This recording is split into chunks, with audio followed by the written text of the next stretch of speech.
les decía recién, ya estoy en compañía de Rodolfo Aroxarena, más conocido como Aroxa, este gran caricaturista que ha retratado todos los personajes que han pasado por este país y más en estos 40 años de carrera que está cumpliendo ahora en mayo.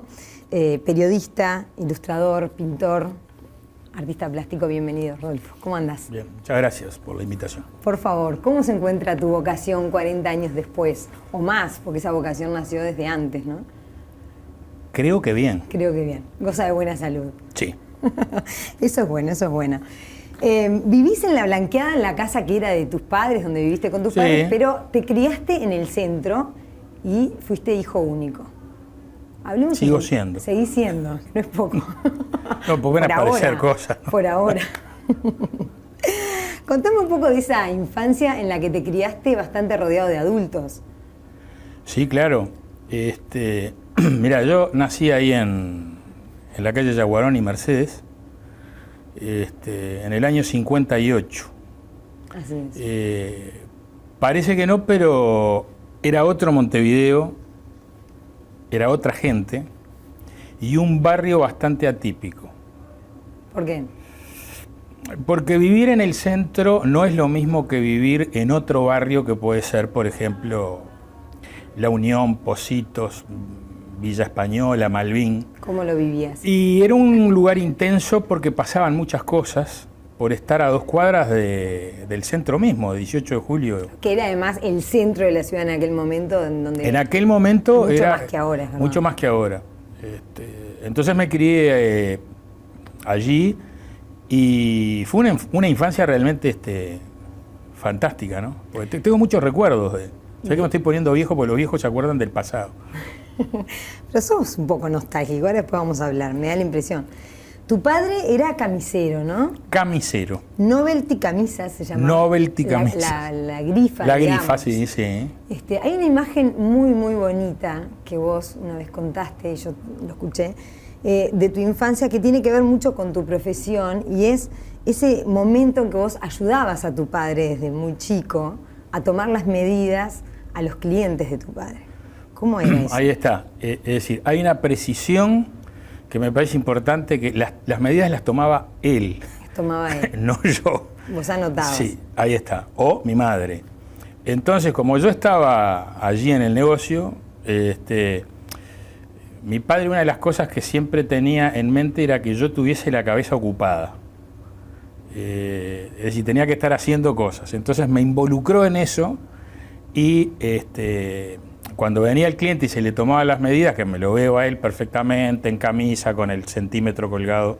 En el cuello. Sí, y el mostrador, había un mostrador con un libro importante, un libro gordo, negro, y ancho, era de un lomo importante, donde estaban todos los clientes anotados por orden.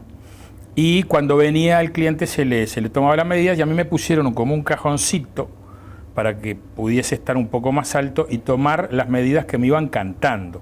Te aclaro que no era un niño de 5 años, ¿no? Es decir, 10, 12. Sí, quizá 10, quizá 10. Pero ahí se daba que vos mirabas y escuchabas la descripción que hacía tu padre de cada parte del cuerpo. Porque, ¿qué pasa?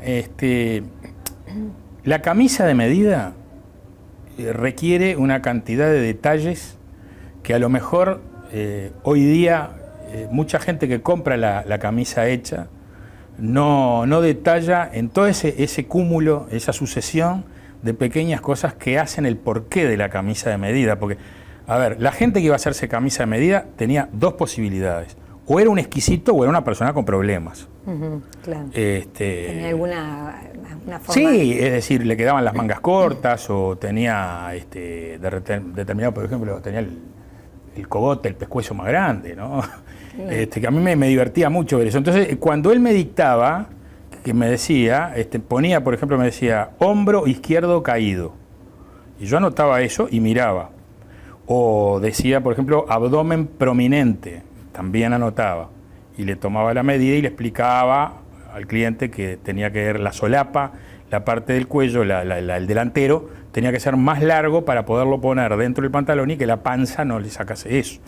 Todo con un grado de solemnidad, me imagino. Y de respeto, bueno, sí, sí, no? pero muy natural, Muy muy descontracturado también, ¿no? Cuello bajo, porque tenía una papada muy grande. Y eso, a medida que yo iba notando, iba comprendiendo que todos éramos distintos, y era fantástico ver la parte interna de cómo cortaban camisas a la medida del cliente. Claro, pero además me imagino cómo ahí aprendiste a ver. Yo pienso que se complementó muchísimo, fue el espaldarazo, digamos, para observar, ¿no? Porque toda la vida fui curioso, insoportablemente curioso. ¿Eso decían tus padres, tus tíos y eso? Sí, mis amigos, ¿no? Tus amigos. Sí. También. Sí, siempre nada de lo humano me es ajeno. Pero eso desde edades muy tempranas, además. Sí, yo pienso que sí, porque en casa no había demasiado tiempo para andar con media lengua y hablarme a mí como un niñito. Es decir, ya por ejemplo, una de las cosas curiosas era que preguntaban por qué yo tenía un nombre de señor mayor siendo tan chiquito, ¿no? Es decir, que un niño se llame Rodolfo era como... Era de grande. Mi padre no le preocupaba eso, al contrario, no quería que me dijeran Rodolfito. ¿No pudieron tener más hijos ¿sabés de eso, mi madre quedó embarazada con lo que se llama embarazo ectópico, sí. Y entonces ahí, digamos, quedé como hijo único. Bien. ¿Muy tempranamente supiste que querías ser dibujante o ya empezabas a dibujar y empezabas a disfrutar de eso? Aunque fuiste a estudiar a una facultad un poco impulsado por tu padre, ¿no? El tema es así, desde muy joven siempre me sentí muy cómodo con actividades intimistas. En lo que tiene que ver con, por ejemplo, me gustaba dibujar, pero por ejemplo me gustaba mucho lo que tiene que ver con el aeromodelismo.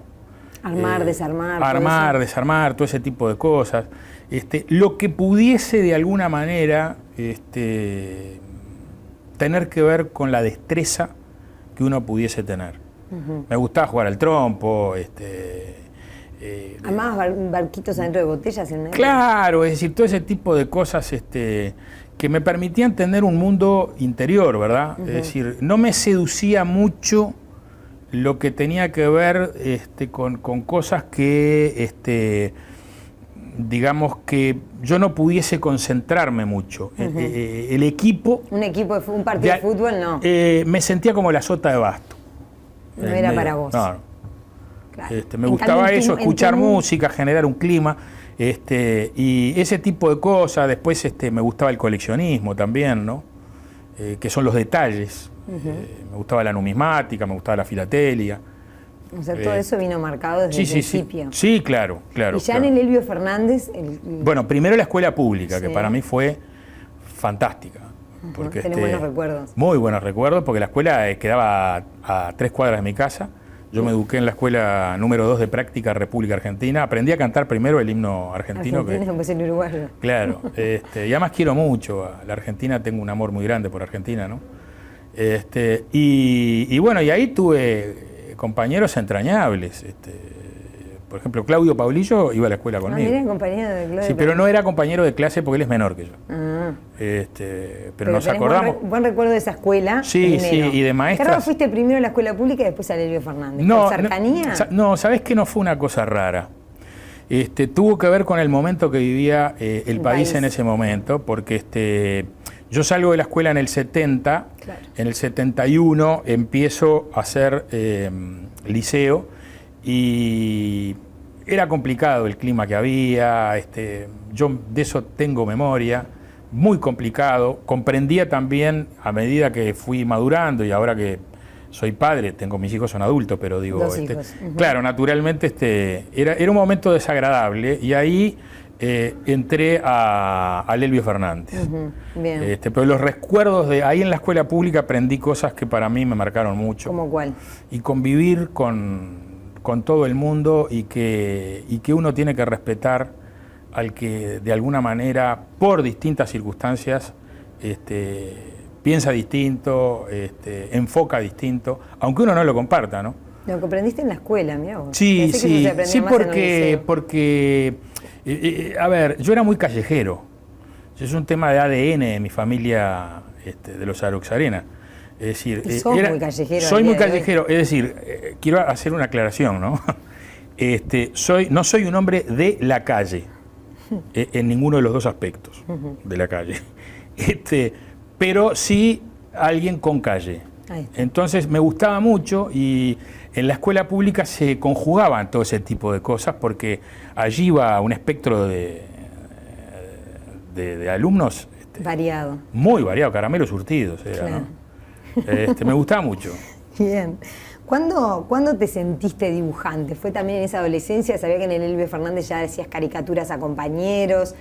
¿Ahí ya te empezaste a sentir dibujante, caricaturista también? ¿O no? ¿Qué fue primero? Tenía un problema con la vocación, ¿no? Yo tenía un problema con la vocación. ¿Por qué tenías un problema? Y porque nací acá. Y entonces no nos educan para cultivar la previa de lo que eventualmente puede tener tendencia. Entonces, es un país muy particular donde se ha exacerbado cosas, ¿no? Por ejemplo, hay padres que el hijo dibuja y cree que tienen a Walt Disney ahí en la casa. Y entonces dice, no sabes cómo dibuja mi hijo. Y el padre no sabe que dibuja como mucha gente. Y yo era uno más, pero no tenía la vocación muy definida, salvo lo que tiene que ver con esa actividad intimista y el dibujo. Hay algunos compañeros de escuela que se acuerdan que dicen que ya me gustaba dibujar. Ahora no entiendo por qué decís que no tenías la vocación definida, si pareciera que tu vocación fue como un torrente. Lo que pasa es que yo no quería Capaz que distintos estudiar. Que en tu casa no estaban tan de acuerdo que fuera eso tu vocación. Claro, yo no quería estudiar nada académico. Sí. Tu padre sí quería que estudies. Naturalmente. Como todos los padres. Pero como todos los padres, y es lógico, porque inclusive llegó un momento que cuando ves la preadolescencia y cuando ya entras en la adolescencia, que había que definir concretamente si yo iba a seguir con el taller de camisas, ¿no? Claro. Y en realidad no me gustaba, y él me estimulaba, me decía que con lo que yo dibujaba era seguro que podía hacer camisas porque tenía facilidad para poder captar determinados tipos de cosas. Él estaba un poco azorado con el tema del trazo. Es decir, inclusive yo le hacía algunos moldes cuando me pedía que le hiciera algo, de todo lo que son las piezas de la camisa, que es fascinante el mundo ese, ¿no? Sí. Fascinante. ¿Mantenés recuerdos de eso? ¿Moldes, sí, cosas, totalmente, sí. ¿Y cómo fue cuando le dijiste papá? No me quedó nada de eso, no tengo un molde, son recuerdos. Un molde, supe tener la tijera de mi padre. Pero no mantenés eso materialmente. No, eso ya pasó. No, de papeles estoy hasta acá. Sí. Bueno, pero ¿qué pasó? En un momento tu padre se dio cuenta que aquello no iba, ese taller no iba a quedar en tus manos. No, entonces fue muy terrible porque yo tenía que ocuparme con algo y fue muy categórico porque ahí fue donde me puso los puntos arriba de la mesa y me dijo, o estudias o trabajás.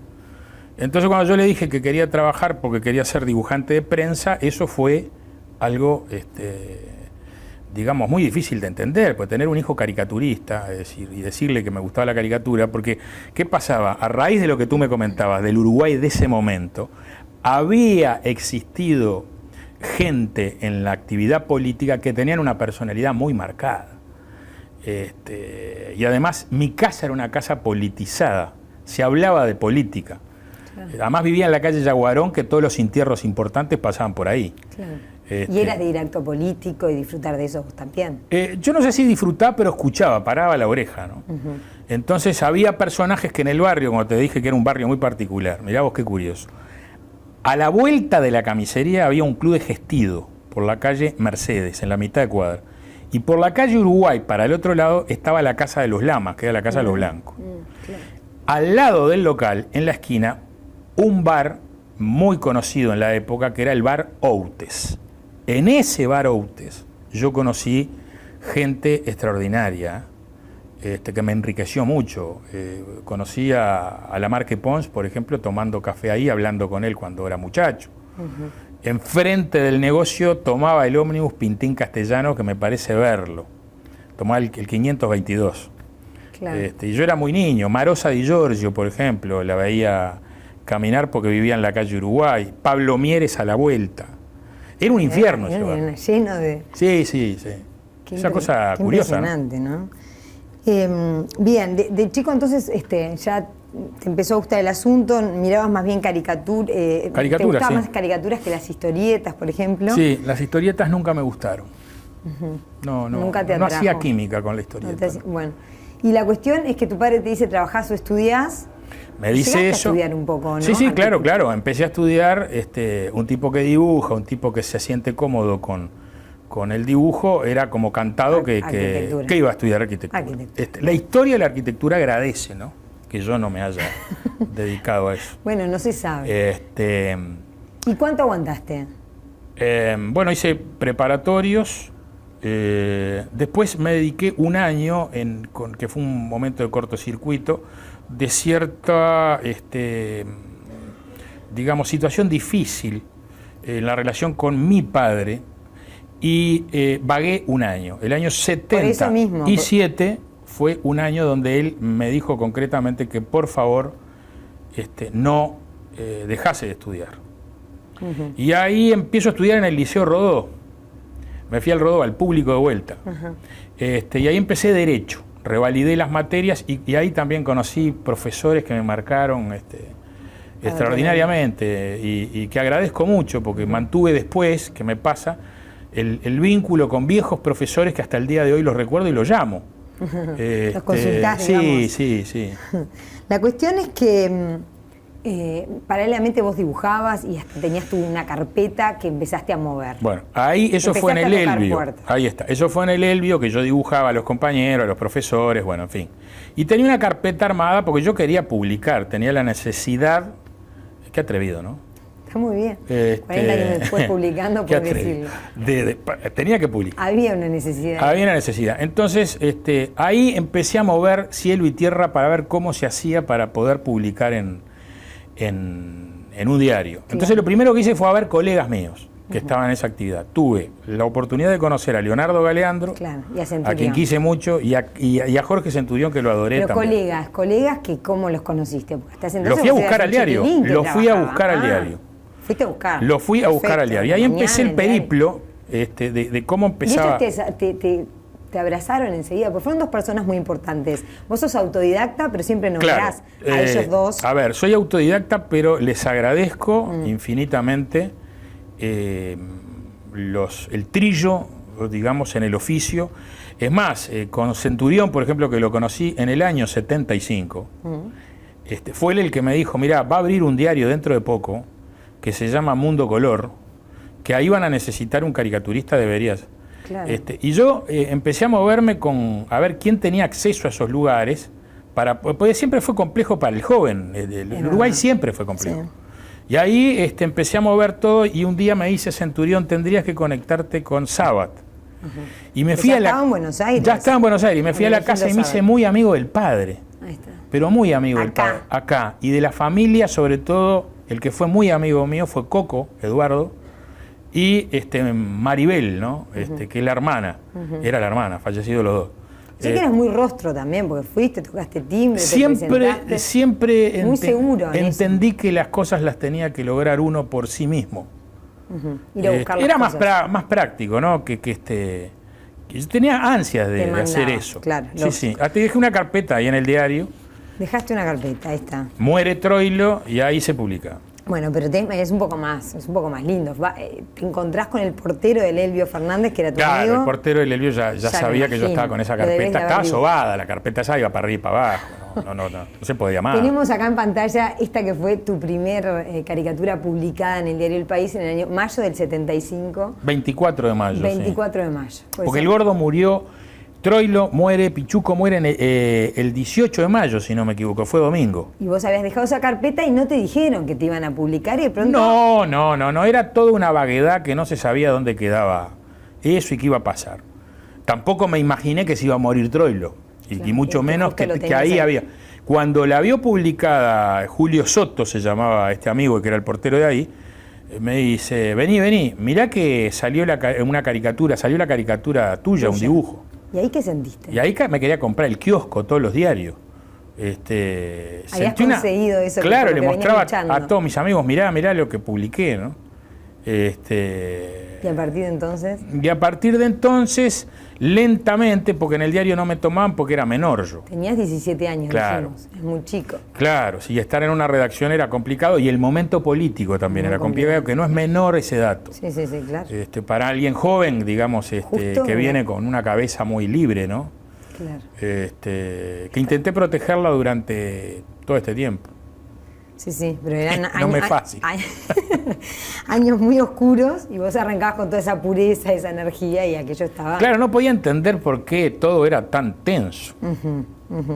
¿Y cuándo te sumás a la redacción? ¿Ya cuando cumpliste 18? Bueno, después de haber... ¿Seguiste publicando de a poco así? Sí, después de haber trillado los diarios que había, Sí, porque el diario que a mí me compartía de alguna manera el hecho de barrio, propiamente era El Día. Que lo tenía a 2 cuadras. Pero fuiste y fui y no caminaba en El Día, no se entendía. El momento era bravo. Fui a la mañana y El Diario, ahí dejé otra carpeta. Y me acuerdo que hoy me encuentro con algunos periodistas que estuvieron ahí y me decían, los dibujos estaban bárbaros. Pero el problema es que eras muy joven y que no había seguridad de quién eras, cómo era la que era un tiempo de desconfianza. Y el país siempre me sedujo en aquella época. Yo veía como que tenía un viso más moderno. Es decir, el día era más conserva. Y la mañana era bastante abierto. Ahí publiqué en un semanario que se llamaba Platea. Publiqué una caricatura también, una de las primeras caricaturas que fue una caricatura de Tito Cabano, compositor de tango, que fue el que hizo, entre otras cosas, un tango que se llama Un boliche. Te zarpaba perfecto. Sí, perfecto. Bueno, la cuestión es que después sí, ya te sumás al diario. Ya me sumo al diario. Y ahí empieza este trayecto que decíamos cumple 40 años. ¿Dónde entra Manuel Espínola Gómez? Bueno, eso es muy posterior. Eso es muy posterior. Como una de esas personas que te ha llevado a conocer tu carrera, tu profesión. Yo aprendí mucho de Manolo. Nosotros le decíamos Manolo. Porque en estos menesteres es muy importante no solo estar informado, sino sentirse parte de la información. Entonces ahí en el diario, vivía yo en el diario. Claro. Y ahí me marca, perdón que haga esta pequeña, pero ahí lo que me marca a mí es la desaparición física, la muerte de mi padre. Ahí está, muy joven. Claro, en el año 79 mi padre muere en un accidente de auto, con 47 años, y eso obligó a potenciar que ese espíritu que yo tenía de independencia tenía que ser enérgicamente más contundente. Claro. Y ahí... Un momento muy duro para vos. Muy duro. Muy inesperado, además. Muy inesperado, y todo lo que me pasó en el 79 fue inesperado. Porque al mes de morir mi padre, a mí me llega una invitación del gobierno alemán. En ese momento había un embajador llamado Johannes Marre. Y te vas para allá. Exactamente, para ir con otros colegas de Argentina y Brasil a conocer Alemania y estar un poco en contacto con los pares, ¿no? Entre ellos Sabat. Entre ellos Sabat, claro, exactamente.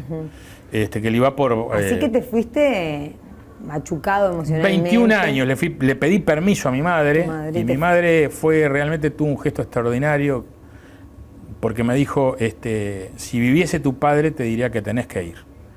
Y ahí me fui y estuve 3 meses en Europa. No en Alemania. Alemania, París, Francia sí, también. Sí, recorriendo todo lo que podía, porque te dije que era callejero. Y entonces, y conociendo gente también. Conociendo mucha gente, caricaturistas de Francia, por ejemplo. ¿Cuánto te formó todo eso? Y eso yo creo que ahí fue donde tuve el primer accidente cerebrovascular. Porque vine con la cabeza, digamos, distinta. Me di cuenta que había cosas que eran posibles frente a cosas que se complicaban, pero había una realidad también política que siempre lo digo, yo no quiero volver a dibujar en una dictadura, porque uno dibujaba lo que podía y no lo que quería, ¿no? Y eso de ver otras realidades y ver colegas que se movían de otra manera, eso fue sedimentando y me fue dando una visión sobre lo que tiene que ver con el humor muy particular. Entendí que cada país tenía su caricaturista propio, que no estaban tan pendientes de lo que pasaba en el mundo, sino en la realidad de ellos. Y ahí decidí ser sapo de este pozo. Bueno, esa es otra cosa. Vos expusiste en muchos lugares, en Estados Unidos, en Europa, en Australia, en Brasil, y tuviste posibilidad de viajar a todos esos lugares, y igual elegiste quedarte acá. Podrías haberte ido.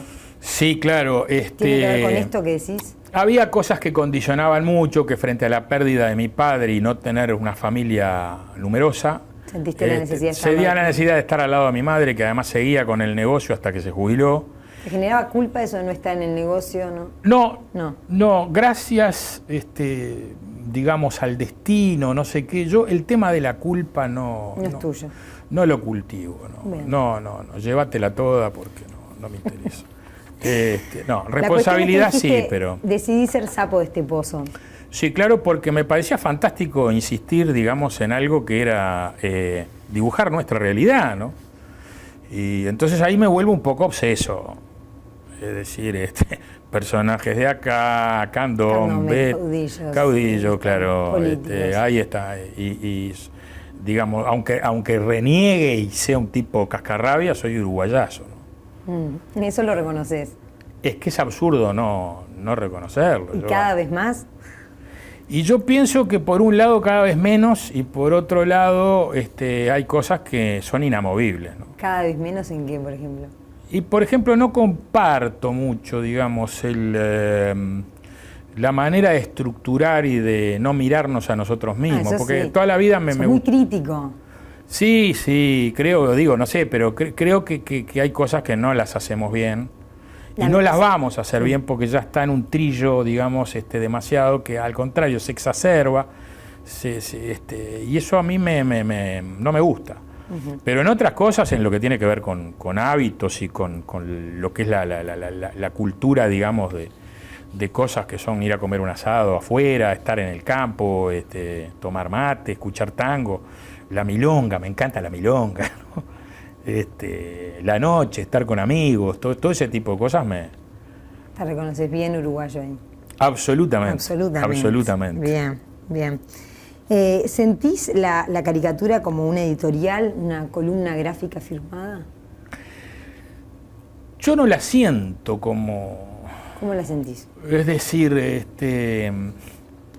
cuando trabajo concentrado en el objetivo que quiero expresar, ¿verdad?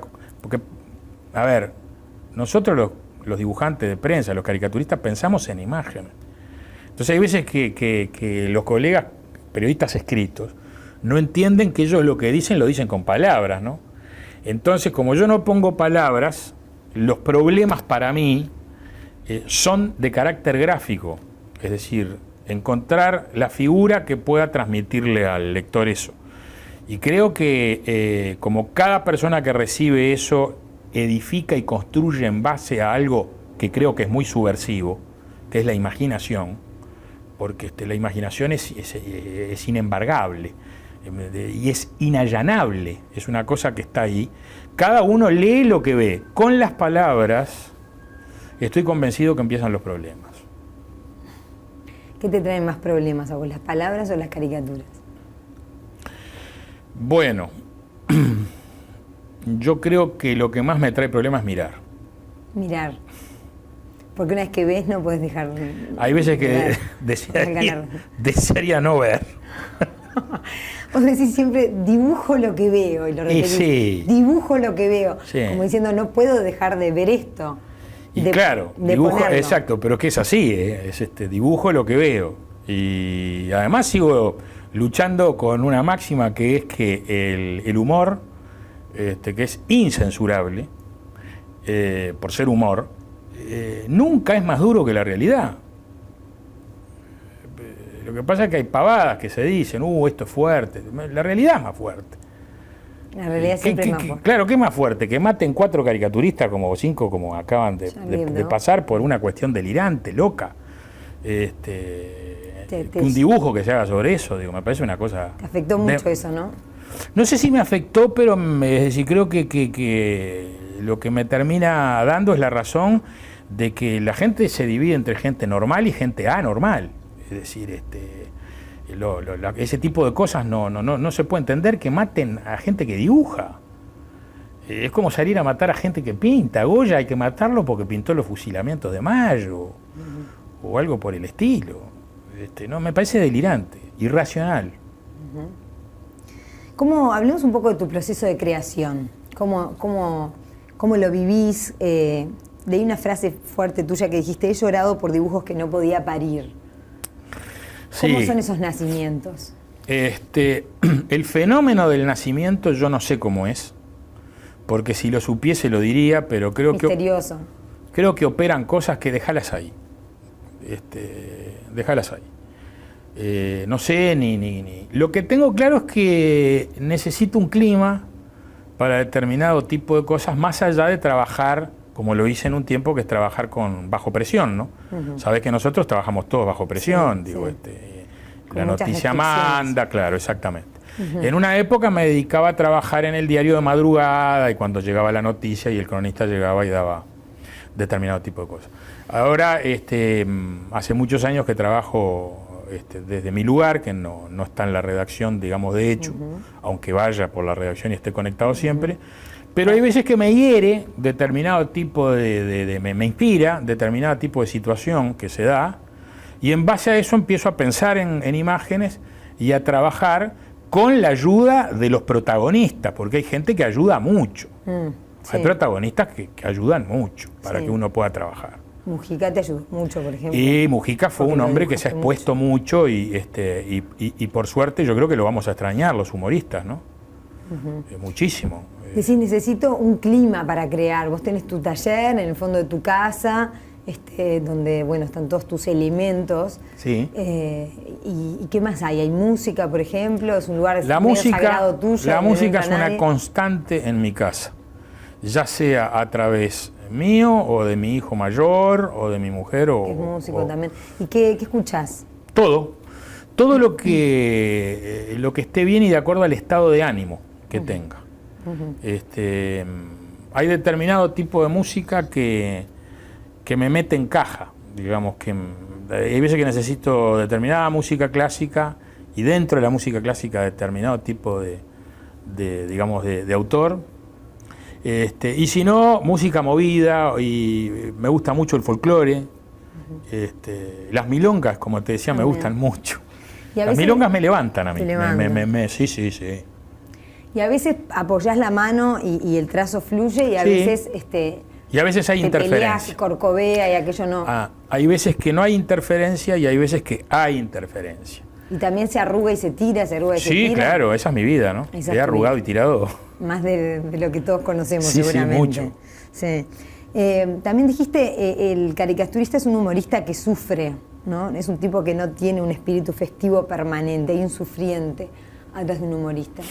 ¿Te sentís así? El caricaturista es siempre un humorista. Un humorista no es siempre un caricaturista. Lógico. Hago esta salvedad. Sí. Lo que pasa es que hay gente que cree que el humorista, de alguna manera, ya sea el que escribe para teatro o el que interpreta un papel o lo que fuere, tiene que estar de ánimo para... como que no le pasan las cosas que nos pasan a todos los mortales, ¿verdad? Y uno a veces no está en vena, pero yo creo que el hombre exigido y con mayor angustia es cuando logra tener, digamos, mayor penetración en el trabajo y en el humor de lo que está haciendo. Siempre pongo como ejemplo para mí un tipo genial, absolutamente, que fue Discépolo. La crueldad de las cosas que dice en sus textos. Discépolo son chapó, magistral. Para mí es el Sartre del Río de la Plata. De acá. Interesante lo que decís. De todos modos, vos tenés una vida familiar muy estable, ¿no? Sos un tipo muy familiero, que cierra filas en torno a su familia, que no sos un tipo de una vida oscura y sufriente como otros artistas, me refiero, ¿no? Quizá tenga una vida oscura interna. Tu costado. Quizá tenga algún Decís perfil. Que sos un pesimista, no sé si es así o no. Bueno, soy bastante escéptico en mi manera de ser en un montón de cosas, lo cual no quiere decir que no sea un optimista, porque creo que el ser humano es optimista desde que nace. Quiere vivir, yo siempre digo que me levanto con un sol puesto en el cenit, ¿no? A medida que va pasando el día, el sol empieza a caer y hay veces que sostenerlo está salado, está bravo. Pero soy un poco escéptico en cuanto más converso con mis congéneres me llama la atención cosas que son como incomprensibles, que se pierde demasiado tiempo en cosas nimias, ¿no? Discutir cosas muy menores, es decir, cosas absurdas, ¿no? ¿Te aburre? Las modas me preocupan. ¿Cuál moda te preocupa? Muchas modas, hay cosas que se ponen de moda, los zapatos de plataforma. Sturla está de moda ahora. Claro, Mujica o determinado tipo de modas. Entonces, ¿qué pasa? Ese tipo de cosas a mí digamos, me obligan a buscarle la vuelta para sobreponerme. Para sobreponerme. ¿Hace cuánto que te fuiste de la redacción del diario?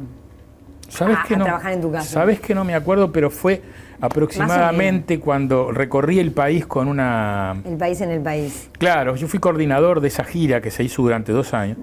Y a partir de ahí empecé a tomar distancia porque yo nunca tuve mesa de dibujo. Digo esto porque... ¿Es también un reclamo? No, ya a esta altura de mi vida. En tu casa sí, obvio. Hasta altura de mi vida. Sí, en mi casa sí. Trabajaba en la redacción, así. Sí, tenía un escritorio y trabajaba con todos los muchachos ahí, ¿no? Y en un momento determinado, cuando surge todo esto de las pantallas y los escáneres y los celulares que antes no había. ¿Te ahuyentó? No, me facilitó trabajar a distancia. Y eso me pasó, perdón que ate todo. Sí, sí. Porque en el año 80 y pico yo hago una exposición en Nueva York y estaba con Mario 83, Marota. No, el 83 no, fue posterior. Ahí, y tuve la oportunidad de conocer a un enorme caricaturista que tenía 92 años en esa época, se llama Al Hirschfeld. Y él, charlando, me preguntó exactamente cómo trabajaba. Y me dijo, si podés trabajar a distancia, es mucho mejor. Y que vengan a buscar el dibujo, no te preocupes. Claro, yo no pretendía eso, pero me compré escáner, me compré los equipos y me sentí, ahí sí me sentí como pez en el agua. En tu mundo. En mi mundo. Ya tenía mi música puesta, no sonaban los teléfonos de la redacción. Ojo, no lo cuestiono, antes era una vida muy linda, ¿no? También cambió, las redacciones cambiaron. Cambiaron, pero justamente por todo este tipo de cosas, la gente hablaba, no está todo el tiempo con el dedo pulgar, ¿no? El dedo pulgar ha hecho cosas terribles en la humanidad. Claro. El control remoto. Yo soy de la época que se hacía abdominales para cambiar el canal de televisión. Poné el 5, poné el 3, te decían, poné. Con la había ruedita, que ir, claro. Con la ruedita. Claro, y a veces algún cachetazo también a la televisión. Conocí, ¿no? Yo también conocí. Claro. Hay, como quien dice, tenés tu mundo y sentís que hay mucho ruido afuera, capaz. Para bueno, hay mucho ruido afuera y mucho ruido adentro. Adentro también. Yo creo que ahora que hablas del tema de la polución del audio, hay mucha gente con ruido. ¿Y vos? Y entonces hay gente que hace demasiado ruido.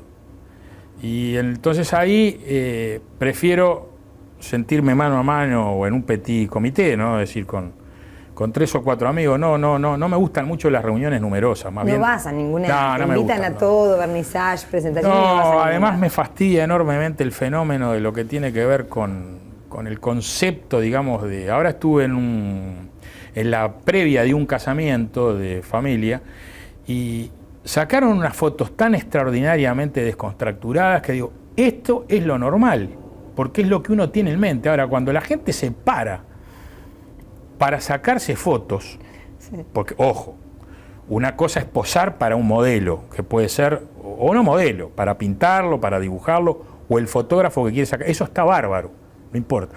Pero 5 o 6 señores parados, disfrazados, con un vaso o sin el vaso, y con una risa que es absolutamente insincera, porque además es bravo eso.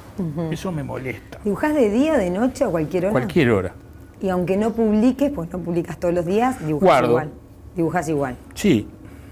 Dibujo y no importa si se publica o no, guardo. No me gusta que me sugieran un dibujo y que ese dibujo que me tengo que concentrar no se publique. ¿Elegís vos el tema? Generalmente, pero estoy abierto también, ¿no? Es decir, hay un diálogo. Sí, por supuesto. Cuentan los colegas de tu redacción que primero llega la caricatura de Aroxa y después se escribe según el espacio que quede. No, eso es un disparate. Eso es un disparate, pues si estamos en eso, estamos en un grado de estupidez.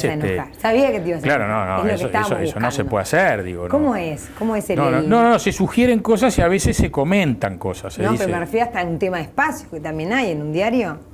Sí, en ese sentido... se ajusta. Hay un tema que a veces yo soy bastante jeringa, que es el tema de lo que tiene que ver con digamos, la ubicación gráfica de lo que tiene que ver. Hay páginas que hacen mucho ruido. Yo he luchado toda mi vida para que las páginas sean claras. Entonces, claro, eso no me es fácil. Ahí sos un gran defensor de tu trabajo, y se te quiebra la voz para ir y pelear y no, eso no tengo, romper, digamos. No tengo problemas, porque además me he peleado tantas veces que si me tengo que pelear otra vez más, hay muchas cicatrices ya, digo, eso no. Pero no sos un hombre que se calle las cosas, tenés fama de decir lo que pensás siempre. La fama a mí no me preocupa porque generalmente vos acordate de algo, que es que la gente escucha mal y repite peor. Entonces después que conoce a una persona dice, pero a mí me habían dicho que usted tal cosa. Y resulta que es todo lo contrario, digo, no sé. Lo que pasa es que creo que si tú sabes por lo que luchas o por lo que vas a, digamos, entre comillas, a pelear, ahí tenemos un tema que es muy vasco, ¿no? Claro. Los vascos no somos tercos. No. Tenemos siempre razón que Kofi Annan tiene un dibujo firmado por vos, Lech Walesa, el polaco, el activista de derechos humanos y político, Pavarotti, Marcel Marceau. ¿Cómo fueron esos? ¿Fueron gente que estuvo por la redacción? Todo distinto. Todos distintos, me imagino. Todo distinto. El de Kofi Annan me llamaron de la Embajada de Estados Unidos, no me acuerdo ni quién me llamó, y querían compraron el original, y se lo entregaron a él. Es decir, que yo no estuve con él. Ajá.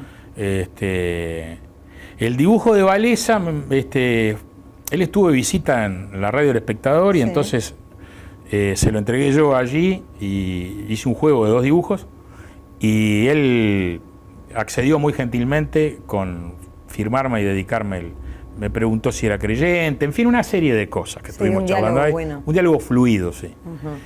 Momentáneo. Y me quedé con el original firmado. El caso de Pavarotti estaba alojado en el Belmont House. En ese momento había salido un dibujo y me llama el cronista y me dijo, mirá que al gordo le gustó el dibujo. Hay que hablar con la secretaria. Entonces fuimos al Belmont, me encontré con Pavarotti, que yo imaginé que iba a ser otra cosa. Nunca había visto una espalda tan grande como la de Pavarotti. Al lado de Pavarotti yo parecía bailarín del Bolshoi. Y me encontré con un hombre que cuando lo vi, me transmitió a través de sus rasgos una cantidad de cosas que en las fotos no se ven. ¿Te sorprendió? Me sorprendió y mucho. Y me firmó el dibujo, que lo tengo. En el caso de Marcel Marceau fue a través de una invitación para verlo cuando actuó acá una de las últimas veces que vino. Y a través de, yo no me acuerdo si fue Venturini o Brugnini que estaban allí, me dijeron, ¿querés conocerlo personalmente? También sabes quién estaba. Me acuerdo que vivía en esa época un amigo que era Rubén Castillo. Sí, que estuvimos en la conferencia de prensa de Marcel Marceau. Y me pareció un tipo encantador, Marcel Marceau. En fin, gente insólita, ¿no? Gente insólita que has conocido. ¿Sí? Claro. También varios presidentes de este país. Dibujaste a todos de la dictadura para acá. Sí, las pero además has conocido personalmente. A muchos de ellos los conocí personalmente por distintas circunstancias, con algunos compartí la mesa, hemos o almorzado o cenado, con otros hemos charlado, y tienen en general un denominador en común, lógicamente. ¿Cuál? La seducción, que es una cosa muy rioplatense, la seducción, y que también está de moda. Muchas veces se hace hincapié en la seducción y no en la obra, sea en el área que sea, ¿no? Porque hay gente que tiene la particularidad cuando habla que, en fin, que le nace a uno seguir escuchándola. Totalmente, y te embeleza. Sí, claro. ¿Te imponés límites a la hora de hacer una caricatura política? Hay un lugar donde dices, bueno, hasta acá llego, pero más allá no. Yo llego hasta donde está pronto el dijugo. ¿Se siente acá? ¿Está pronto? Es algo como, sí, como el otro día, no sé quién me decía, es como una campanilla interna, que suena y dice, bueno, acá. Se plantó. Vamos dejando. Ahí está. Pero no es fácil encontrar eso, al menos en mi caso, ¿no? ¿Pensás en el dibujado, en lo que va a sentir cuando se vea alguna vez? Nunca. No, no, porque en general el retratado quiere verse siempre mejor. Y además siempre conspira contra el humorista. El político es de alguna manera, el político es lo contrario de un humorista. Por lógica. El político maneja códigos que tienen que ver con cosas terribles, ¿no? Por ejemplo, lealtades, traiciones. Y el dibujante o el pintor manejamos otro tipo de códigos que tienen que ver con tonos, con colores, con enfoques plásticos, entonces como que no transitamos por el mismo. Es difícil que un político realmente entienda que se cabalmente. Cabalmente. Ya a partir de esa base. Exactamente. Entonces hay una conspiración como que me quieren bromar, por eso hace esto, ¿no? Y de ahí te encasillan en esto porque vos sos de tal palo, de tal otro, esas cosas. Eso ya una es. Vida. Sí, eso ya. Y recurrís muchas veces como a un leitmotiv, como a un símbolo ya que se vuelve algo que representa muchas veces una administración. Por ejemplo, estoy viendo ahí en la pantalla, ahora seguramente lo pongan, los famosos zapatitos rojos de la era Vázquez, o el brazo de Valle, o otras cosas, como de cada uno han habido. ¿Eso se va dando, lo vas descubriendo vos mismo sobre el camino? A veces lo descubro yo, y hay veces que lo descubre la gente y me lo hace saber, y yo veo que evidentemente algo que no imaginé que iba a ser eso, me están dando naturalmente el camino para hacer eso, ¿no? Eso de los zapatos rojos, por ejemplo, fue muy curioso, porque yo no sé si esta señora usaba zapatos rojos, yo nunca le vi los zapatos rojos. Después me enteré, después me enteré que parece que en un momento ella sostuvo que sí tuvo zapatos rojos, que sí, y se los compró para recibir, no sé, a Fidel Castro, y que yo tenía memoria para... No, yo no sabía nada, es decir, de si los tenía o no. Lo que sé que en algún momento, cuando se dio eso, lo fui desarrollando porque me pareció que era una figura linda desde el punto de vista de que tenía un misterio y una cosa interesante, que la gente se enganchaba. Y lo mismo me pasó con el brazo de Jorge Valle, que me impresionó aquel famoso programa donde dijo que era como que le hubieran arrancado un brazo sin anestesia. Y me pareció fantástico gráficamente, ¿no? Porque hay veces que vienen servidas. Claro, lo ves y lo recuperás. Bien. ¿Cuándo te dibujaste a vos por primera vez? ¿Una autocaricatura? Tenemos por ahí una... ¿Sabes qué? No me acuerdo porque, es decir, yo con el ego me llevo bien. ¿Por qué? ¿Cómo se da? Lo manejo bien el ego. ¿Qué quiere decir? ¿Que te lo bancás, que lo asumís, que lo tenés grande, chico? Lo asumo, soy lo que soy, no hay manera de... ¿Pero no sufrís por lo que sos también? Mucho. Porque... Sí, sobre todo a veces me pongo a pensar en mis hijos y no está bueno ser hijo mío. ¿Por qué? Y debe ser un boñato, eso está bravo. ¿Cuál es la parte que más te cuesta de ti? Es que hay veces que de repente parezco un tío más que un padre. ¿Por qué? No es fácil convertirse en un hombre público, ¿no? Las responsabilidades que uno tiene de alguna manera. Yo he tratado de transitar una vida normal como toda mi vida y ser accesible del punto de vista de hablar con todo el mundo, pero no es fácil tampoco, porque hay veces que yo preferiría, con todo el respeto, no lo digo, pero preferiría llegar a mi casa, sacarme la corbata, llegar de la oficina y tomarme un caliborato, un whisky, una cosa así, y cerrar. Entonces, la vida mía es una vida un poco particular, porque cuando mis hijos eran chicos tenía la idea o la imagen de que siempre iban a ver al padre acostado, digamos, porque me gusta mucho a mí dormir. Me gusta mucho dormir porque pienso. Además sueño en colores.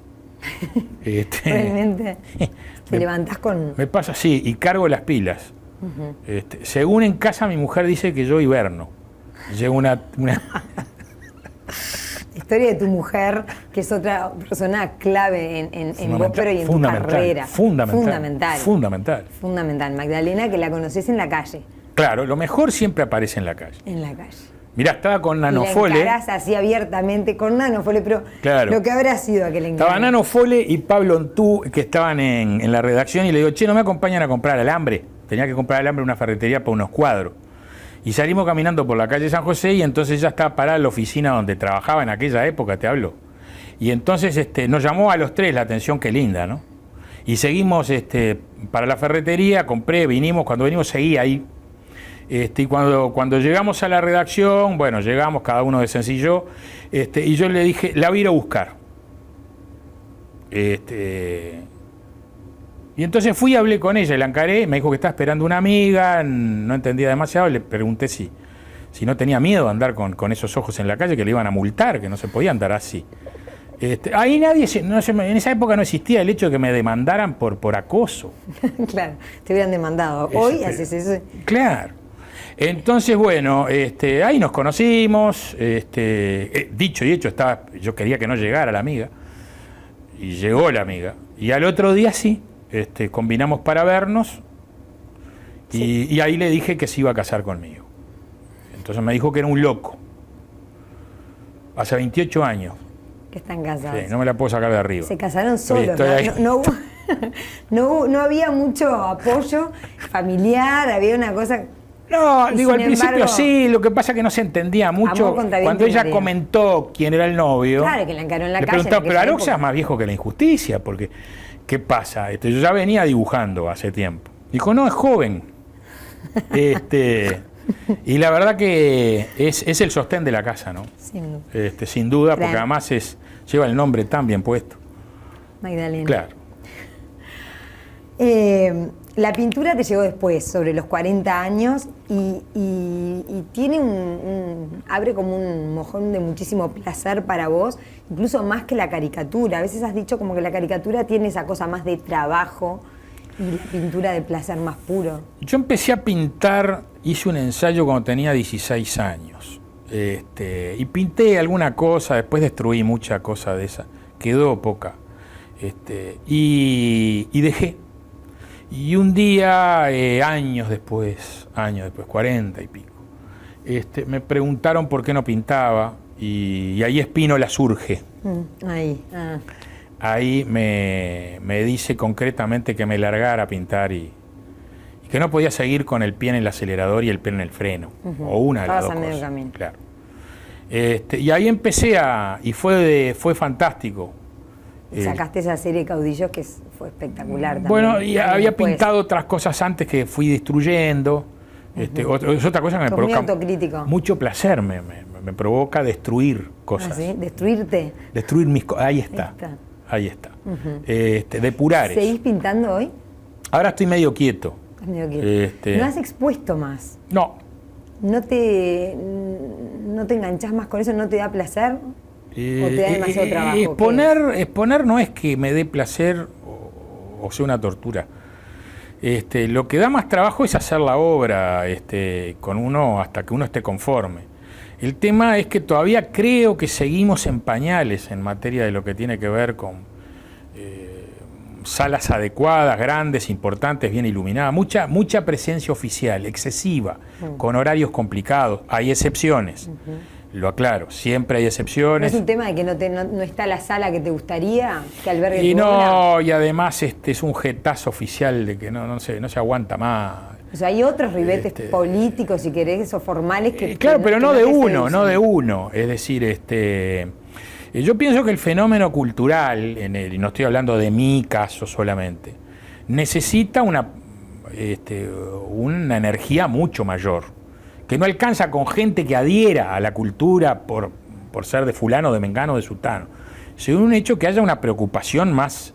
Por ejemplo, el premio Figari, yo no entiendo qué pasó con eso. Esto son cosas deshilachadas que quedan. Las iluminaciones son regulares, los horarios para ir a visitar una muestra, hay veces que son horarios, cuando salís de trabajar, no podés ir porque está cerrado. Entonces inventaron lo del Museo de la Noche, ¿cómo se llama? Sí, Museos de la Noche, sí. Ahí está. Sí, entonces eso no te cierra. Bien.